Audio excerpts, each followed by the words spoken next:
Today's film is Frankenstein 80, The Frankenstein of the Future, released in 1972.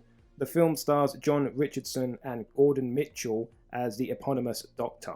The music is by Daniele Petrucci. It was written by Ferdinando de Leon and Mario Mancini, and it was directed by Mancini, his sole directorial effort. A mad scientist creates a monster called Mosaico, who breaks out of the laboratory to hunt down and kill beautiful women. The Frankenstein monster meets the Jali in this modernist and even possibly Fumetti-inspired interpretation of Mary Shelley's classic novel.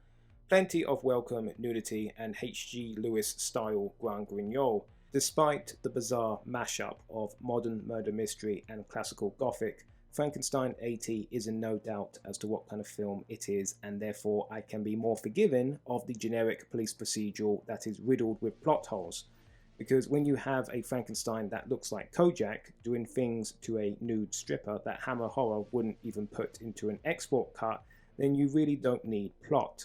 The music is quite forgettable here. It is a lackluster score that was the style of the time, complete with bluesy guitar tones, a haunted piano, and other prog rock pretensions, and also the occasional sad flute. A bad score in an Italian film usually results in bad pacing, as the storytelling and cinematography is always too sporadic to hold its own. That might be a bit of an overgeneralization, but it is the case with most Italian genre films that they rely heavily on their music. Frankenstein 80s music doesn't suck, but it's also very forgettable. Once again, I am here complaining about pacing. I know Italian films just move differently, but I'll never get over how glacial some of these things can be. The Fellini effect seems to be widespread.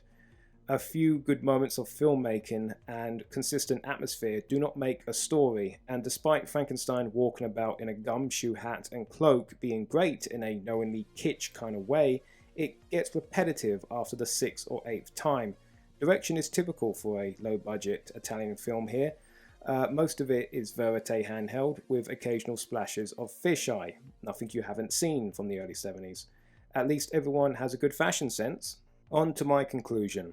It's somewhat overlooked that the golden age of grindhouse cinema was wall-to-wall with Eurotrash exports, and Frankenstein 80 is as 70s grindhouse as Italian genre cinema gets.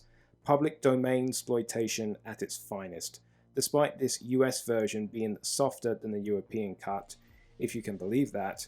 The film is still heavily exploitative of its source material and brings a plethora of seat-of-your-pants world building and bloody carnage. It's good to play in the background, but there seriously is no plot here, and no reason to be fully engaged with what's going on. But then again, what grindhouse film isn't like that? Thank you for watching. Please like, comment, and subscribe. Tomorrow's film is Cave of the Sharks.